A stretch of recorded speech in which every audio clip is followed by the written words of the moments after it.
Welcome to Slamfire Radio. This is episode 512 for June 21st, 2023. I'm one of your hosts, Adriel. I'm another host, Kyle. And I'm the final host, Mo. And Kelly, she's been doing this maple seed thing probably for too long. And she's decided to do a War of 1812 on the U.S. So she is invading right now. And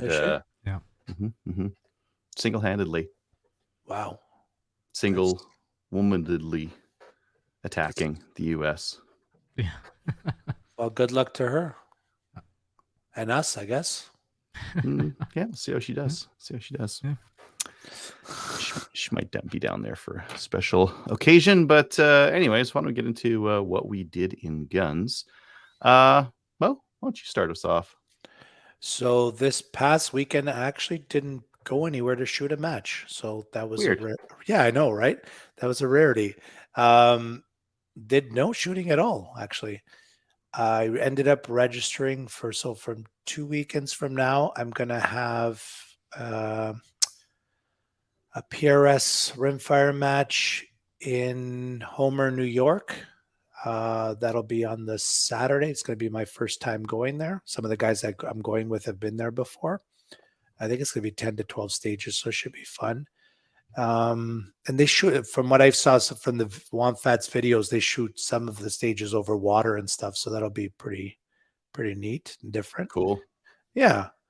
And then on the Sunday, so when I come back, so I think we're going the Friday night, staying over, matches on the Saturday, coming back Saturday night. And then on the Sunday, I registered for an IPSC match in Stittsville, Ontario, which is always fun. So I'm looking forward to that. And I think I'm their last match of the year because they only do a couple. So I definitely want to get in for that. I was trying to avoid the back-to-back stuff, but sometimes it's just hard, right? And it actually works that it's Saturday and Sunday, so I can do both. And then part of that too, I since at the time I made a shooting calendar for the kind of into the fall, so I can kind of plot it out and see what weekends were available for actual personal stuff, family stuff, and then what where I was going and what I could actually, if I could add more stuff or not add more stuff. So it was pretty good, actually. There's not too much. There's not too many back-to-backs, so that was good. I don't know, Adriel, do you find it exhausting to do back-to-back maple seeds, the instruction? I know you get down on the ground and you're fit, there's a physical aspect. Yeah. If I was shooting it, that would be different than instructing it. Instructing is I'm still tired, but I'm not exhausted like I would be from shooting a match. Okay, that's what I thought. Or doing a maple seed. Yeah, that's what I thought. So that was it. And then I ended up ordering. I've been trying to learn more because I'm no expert like you guys. I've been trying to learn more about because someone had mentioned to me at an IPSC match that because I shoot a Tanfolio stock too, and they said that that was getting a lot of dip, right? So they felt like the recoil spring was too strong, so too heavy. So I've been kind of researching that, and there's so much stuff online, as you know, right? And everyone has an opinion. And so I ended up ordering a recoil spring tuning kit. It wasn't that expensive. So it comes with 4 springs, anywhere from, I think it's 8 pounds, 9 pounds, 10 pounds, and 11 pounds. And I think the one I have in my Tanfolio, because it's not clear what it is, it doesn't really say anywhere, but I think I have a 14-pound spring. And I'm going to take them all to the range, and I'm just going to, try them out and see how I guess how I react to it, right? How the follow-up shots are. Do I like the extra time? Do I like that how the slide is moving and stuff? So I'm going to experiment with that once I get it, and it'll be good because I won't be shooting an actual match for a couple weekends. And yeah, so I was just kind of learning about that because I really didn't know too much about how much a recoil spring affects, right? And then it also depends on the ammo you're using and all that. So, and then do you guys mess around with the recoil springs on the pistols or no? Yeah. I haven't. I've thought about it, but I've never gotten to that point. I've changed out the ones on my Shadow and 1911 and Glock. Anything that I mess with a lot, I mess with the recoil spring as well. And with the Shadow for the, because that's similar. Did you go with a lighter one or a heavier one? I went lighter. I think I went to a 13 pound. I can look it up in just a minute here, though. Oh, I was just curious if so. You went light. You did go lighter then. Yeah. Okay. Okay. Interesting. I think that's really it for me. I did some more practice, like the rimfire practice in my basement. I have a big weekend coming up. I'm doing like an actual training thing on Saturday, and then there's a CRPS match on the Sunday. So that should be. I'll have like plenty to talk about next episode. And that's it for me. How about you, Adriel? Oh, quite a bit, as is per usual over the summer here. I did a Sherwood Park Maple Seed double header. So that was just 2 maple seeds Saturday, Sunday at Sherwood Park. Day 1 was fantastic. We were supposed to get rain like later in the day, and we didn't until much later in the day. I brought rain gear for days so that I could make it through. And yeah, first day was fine. Second day was, I would say that it's typical Ontario weather because we got 60 millimeters of rain. It just like poured and poured and poured and just, we got a lot of water. I've never had that much water at a maple seed that I've hosted ever. Was Kelly there? She sent the Ontario weather our way, that's for sure. Yeah, it was a lot. We had 50. It was a sold out maple seed, but we had some no shows, and we had 5 people by the end of the day. Because not only was it 60 millimeters of rain, it was also like 11 degrees. So it was like wet and cold and a little bit of wind, not as much as I thought. That in the forecast they had like 40 kilometers, and that's like 40 kilometers and that much rain, it would have been crazy. But no, it came in spurts, so it wasn't too bad. But still very, very wet. Still got to test like the waterproofness of all my gear. I just picked up some Frog Togs pants just before this, and I'm so thankful I brought them because I was dry. I was like very nice and dry the whole time, and yeah, it was. I was fine. Now I wasn't laying down on a mat like stretching out and leaving spots for like water to get in and that kind of thing, but the attendees sure did. Yeah. And then I got home, and then I put everything out to dry, and everything got flash rust. And then I hit everything with some ballistol and some, rags, and now it's fine. Nice. You've had stuff flash rust before, haven't you, Mo? Yeah. Oh yeah, yeah. And I think every gun owner has had like a little bit of flash rust here and there. As long as you get to it before it doesn't like really get crusty and corrode, you can oil it, scrub it, and it'll be fine. It's going to happen. If for blued firearms, anything that's not stainless, you're going to get some crusties. Yeah, so I took all those Maple Seed loaner rifles, which were drowning in water, and hit them all with a pile of oil. Took them apart.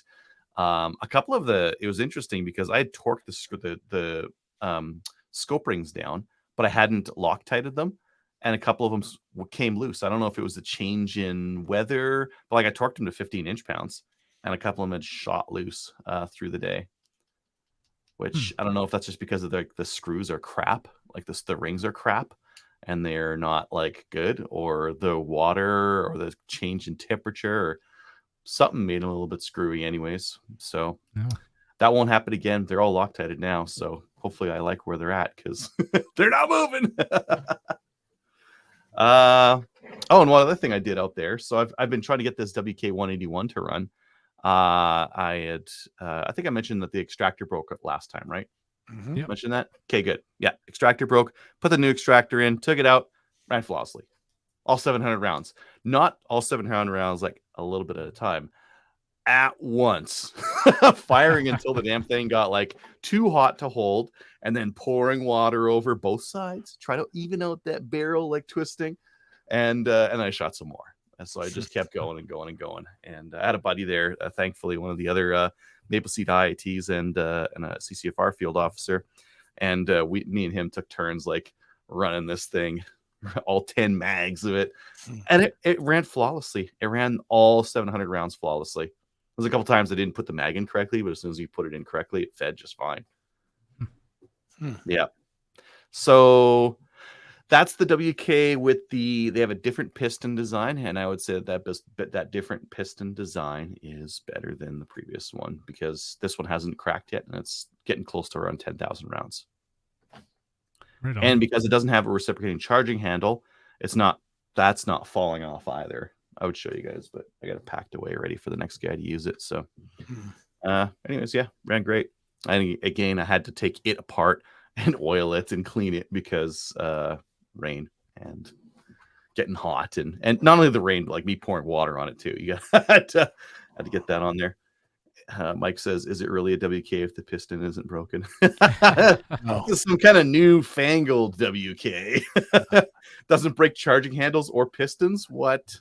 It broke a spring, broke the piston return spring, but that was like last guy it broke on and somewhere in those 10,000 rounds. So maybe they're better. At least this one's better. It's all part of the charm, I guess. All part of the charm. My LPC is going to be here tomorrow. That's that straight pull AR receiver. So I'm going to have that very soon. And I'm going to put some AR parts on it. One of those ARs back there. I'll put some parts on it. I am going to go to the Thursday night fun shoot tomorrow at Sherwood Park. They're running rimfire or pistol caliber firearm. So that means 22 rifle, PCC, or 22 handgun, or regular handgun. I think I'm going to run a rifle. I'm going to run like a rimfire rifle and go fast. But I suppose, no, that's what I'm going to do. Rimfire rifle, definitely. And this weekend, I am running a ladies only Maple Seed in Whitecourt. They're like ladies group out there for their ladies league in their club is like, we want to do a Maple Seed. I'm like, all right, well, if you get enough people, I'm happy to come out. And they did. So I'll go out there and yeah, I think it's going to be awesome. What should I bring? What extras should I bring? Sesame snaps? I have some sesame snaps. What are those like little like packs? I don't know. I don't know very much about girls. What do they eat? Sesame snaps. Wow. It's a joke, but yeah. Kelly likes chicken. I know that. Chicken. Oh yeah, chicken. I don't know if I should be sure of serving chicken at a Maple Seed.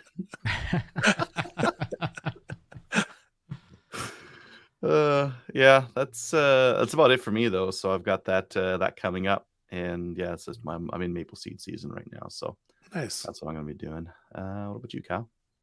Well, I shot a classifier only match this last weekend for USPSA, and ended up shooting it twice because I shot it in limited and carry optics. And yeah, it was all right. I'm not a fan of classifiers. I'd rather just go shoot a match, but yeah, it's starting to clean up my pistol in some areas. Still not shooting as good as I'd like, but that's par for the course. How many classifiers was it? 6. We did 6 classifiers. Okay. So you were talking about shooting back-to-back matches, and yeah, shooting 2 matches in a single day I was pretty tired after that. Yeah, too much. Okay. Yeah.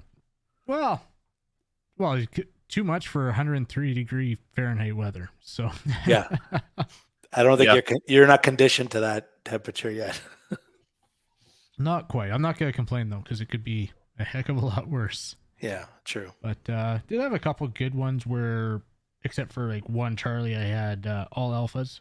So there was a couple good stages in there, both limited and carry optics, but probably going to end up being about C class for both of those right now. Was there strong hand, weak hand only stuff? A little bit, not much, but there was a little bit of it. Then after the match was done on Saturday, I decided to go to the gun store and check out guns. Mm-hmm. Found one, decided to put my paperwork in, and it came. I got my background check back today, I got a text this morning when I was at work, so got off work and went and picked up my new micro compact pistol. Oh. So I ended up getting a Taurus GX4. Oh. And it's rather small, 3-inch barrel. Is that one of the ones that fires when you're not pressing the trigger? No, I don't think so. It's been out for a couple of years. But I do have some comparison. I was actually very surprised by the trigger. They had the G2C, G3C. They had a couple other ones there, like the Shield and that. And this trigger, it's actually not horrible. I kind of like it. And it's got a nice clean, nice wall, solid wall there. And then not spongy at all. You know, decent reset. And yeah, I got my Glock 48 here just for some size comparison. So, oh, that Taurus is too dangerous. We're not allowed to have those up here. They're just No, we're not. yeah, way too dangerous. No, we can't be trusted. Like 1.25 inches too small. What a difference! Wow. Yeah, so I gotta get a holster for it yet, but takedown's pretty simple. They give you a little keychain like a Glock, but this one's actually provides a purpose. So you just turn that. And comes apart. I wish it was toolless, but and it's got the dual stage recoil spring. Look at that. And then the nice itty bitty little barrel. Teeny tiny little guy. Yeah. Cool. Wow. So yeah, I just picked it up today, so I haven't gotten it to the range. I did, because it just comes with flush mount mags. I did get a mag that had extended base pad. So, with extra capacity too? No, this one doesn't have extra capacity. It's just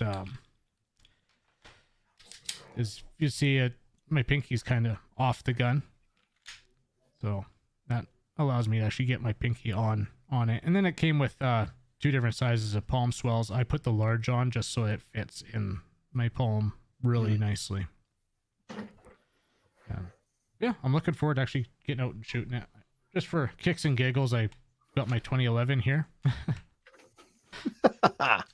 So it is it's a little bit smaller. Mama bear and baby bear. You know, might make this my new competition pistol, easier to pack to the range and that. Oh yeah, sure. But yeah, it come with 11 round mag. You can get 13 round mags, and I mean, it's a double stack, heavy taper to single stack. And you put it towards beside the Glock 48 mag, and it's just so small, but it holds more. The chonky boy. It's got girth. Yeah.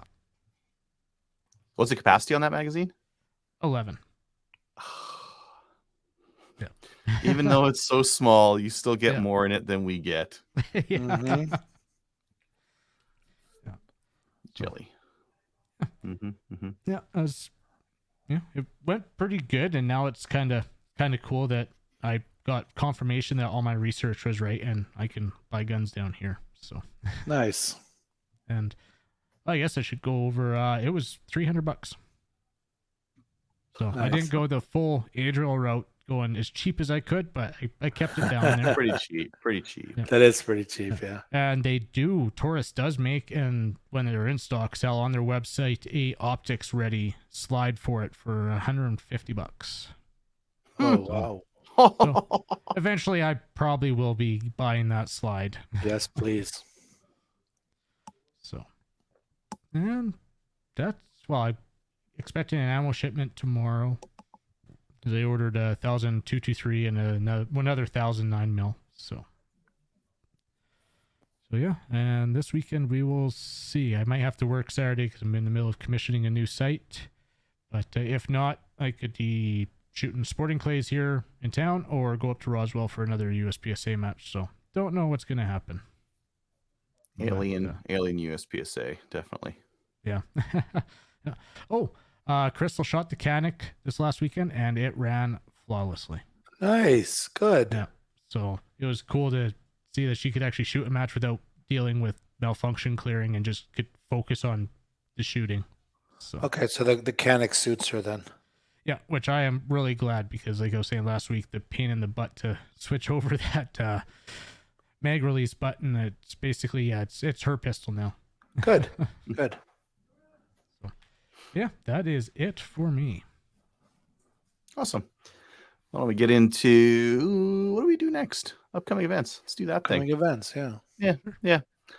I just added a bunch of events to Maple Seed. So if you go to mapleseedrifleman.com, I had some for Ontario, some for Northern BC, all over the place. So if you want to go to one of those, check it out.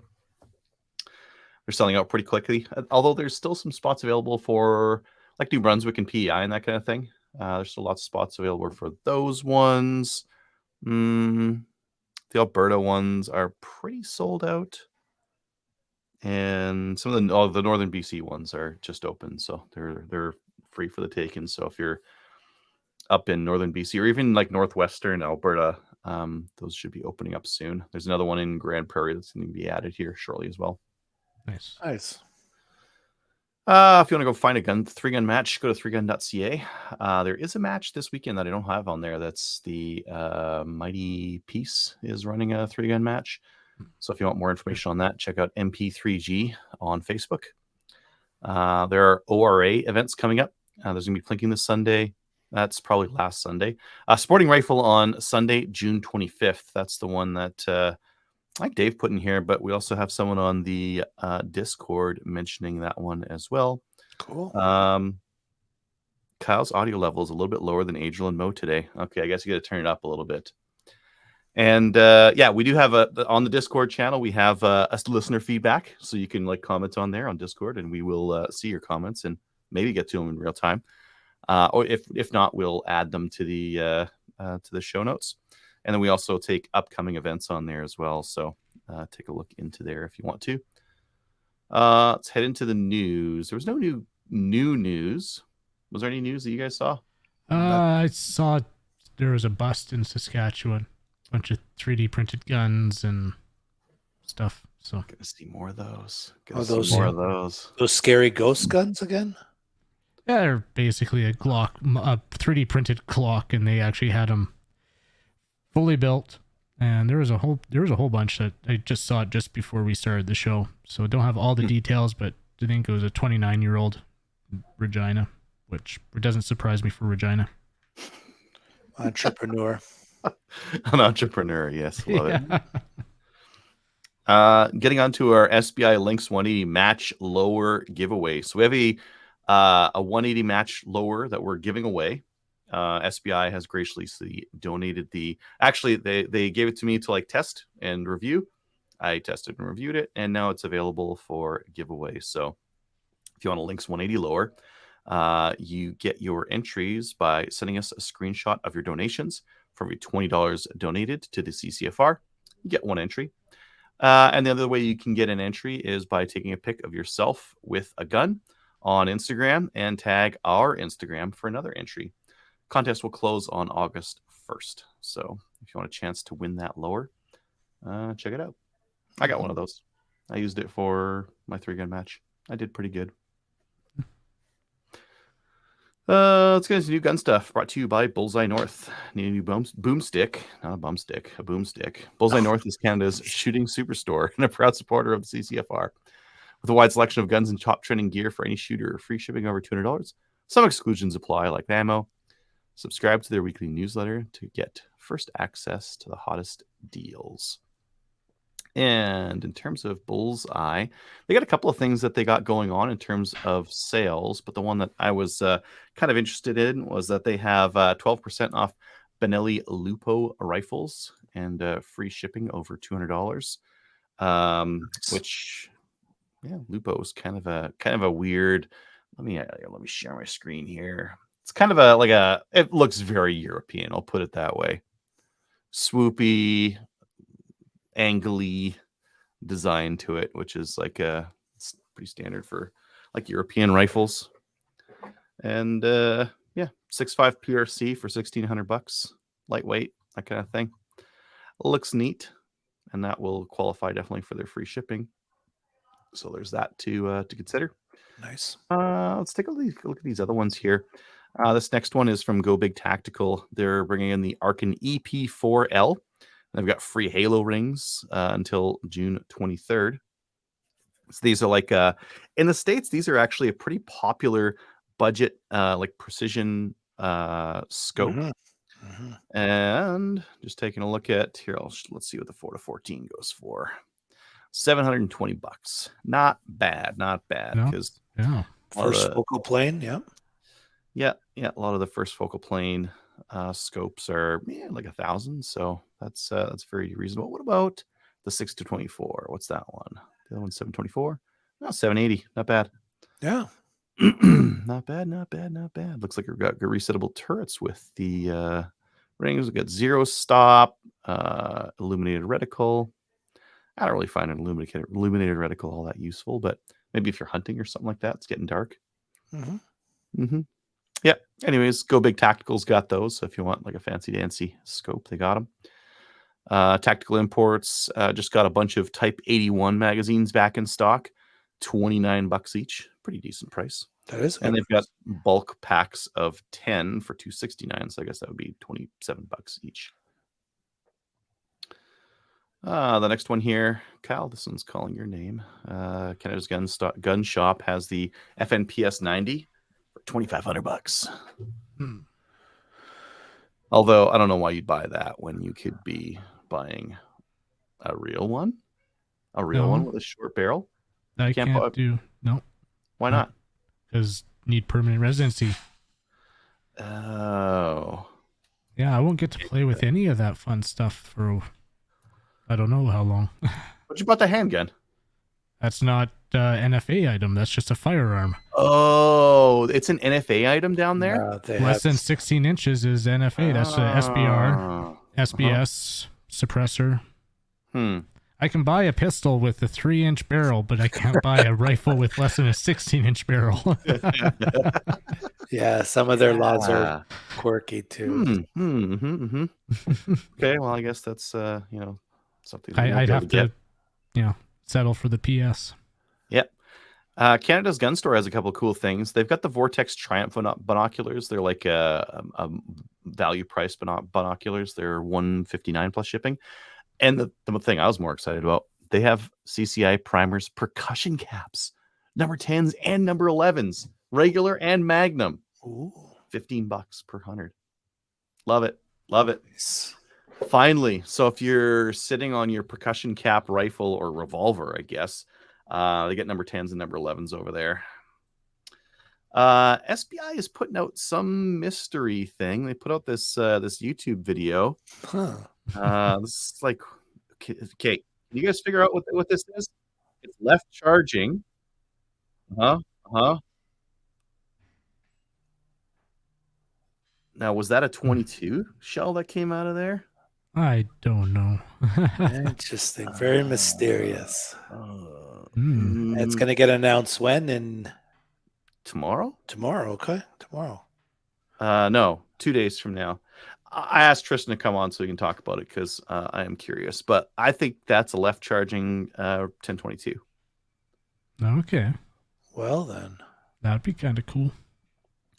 Yeah, there's some out there, but they're kind of expensive and they don't really bring them into Canada that often. So that might be neat. We'll see when he comes on. See if my prediction is correct or not. And then Sawash Sports got a new website. So if you want to buy from them, they've got a new website and it is better than the old one. Okay. And that's all I got for new gun stuff. Nice. We don't have any topic today, unless you guys have something you wanted to jaw on about. Just the weather. Just like the general weather. Yeah, it's nice and mild here. Nice 110 degrees Fahrenheit or 43 Celsius. Yeah. Nice roasting weather. Yeah, too hot.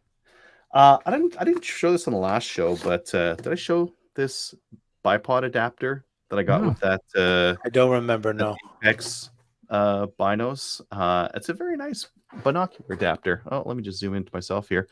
So that goes on to an Arca rail or camera mount or whatever, right? Mm-hmm. There's the mount that goes into the, most binoculars actually have that. Let me grab some. People are like, oh, it's got that. My binoculars don't have it. They probably do. This is probably a cap on most binoculars, so you can like unscrew that. And this is like old hat for a lot of your PRS guys and that kind of thing. But some other people who listen to the show might not know this. So that exposes that screw, and this thing can go whoop, right in there, and you can screws it in, screw it on. And actually, on this adapter, what it does is that tightens it so that this part doesn't move. So it's got kind of like a jam nut situation going on with those two, and looks very cool. The advantage being, if you like, especially for a high magnification set of binos, like these are 12s, which is getting there. If you're moving, it's actually harder to see clearly through them. But if you can fix it, like if you can put that on there and fix it and not move it and not touch the binos, just like a spotting scope, and just look through it, it's like sharper and you can see more reliably hits and that kind of thing. So I just thought I'd show the adapter because it looks. My other one is I think it's from AliExpress. It's not as nice as this one. And you won that came with the binos you won from Apex, right? Okay, nice. Yeah, I tried these at Maple Seed, and they work. They're just a little. They're too much. Like a 12x at 25 meters is too much magnification. Too much magnification. Okay, yeah, it makes sense. Yeah, so I don't think I'll be using them for that, but hunting, I definitely will because I've got some spots where I go out a little bit further. Nice. Did we have any listener feedback this week?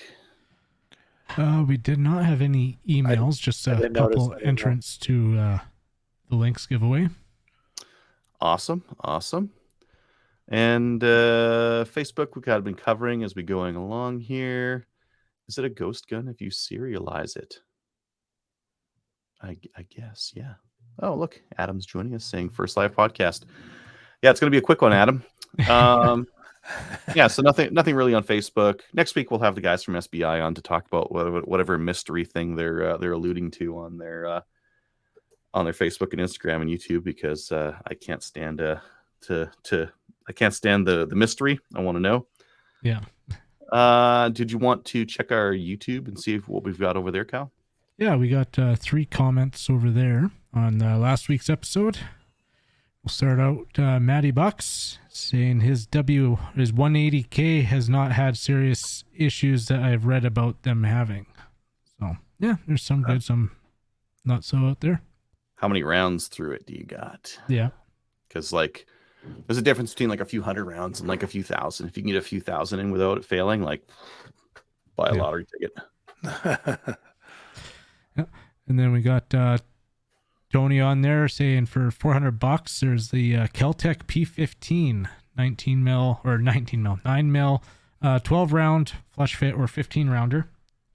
I think that was when I was talking about picking up a pistol. Yeah. And I ended up going with the Taurus GX4, but they didn't even have any Keltecs in stores. So it's cool looking though. Have you looked at this thing before? No, I haven't. I mean, there's not really much of a point in us looking at it because we're never going to be able to buy it. But wow, interesting. Oh yeah, look at how blocky that grip. The grip is like look at very that grip blocky. Safety. It looks like Lego. Yeah, big bad grip safety button on that thing. High vis front sight.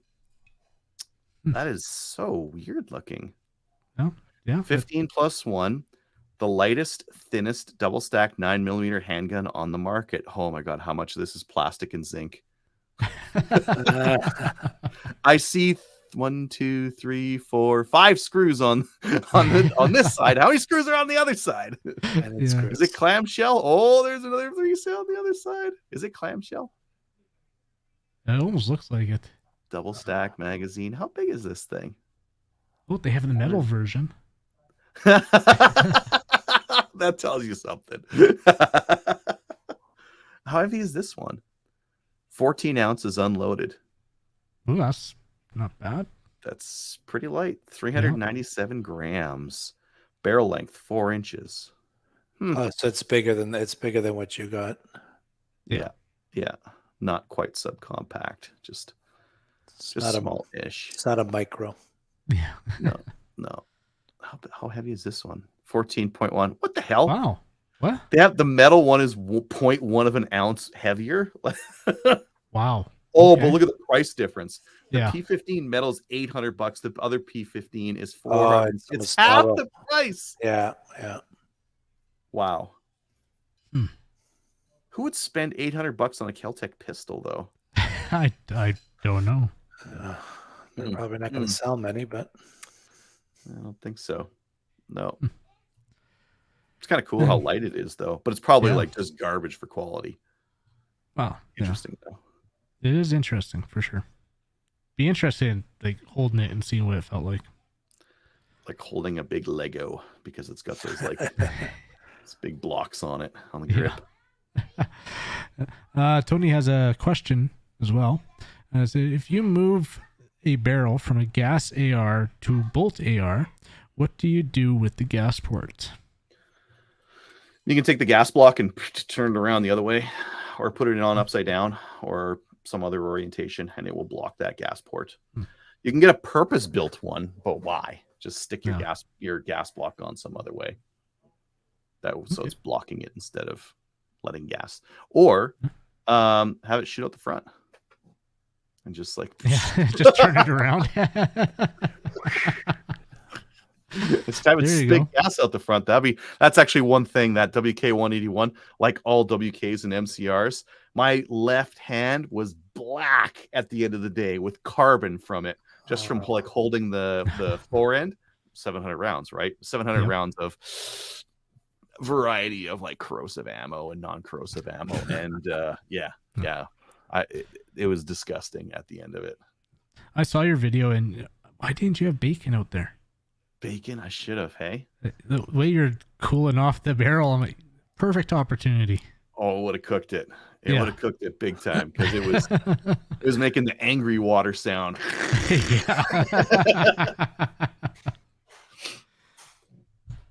Yeah. Cool. Any other YouTube comments? No, that is it for YouTube. All right.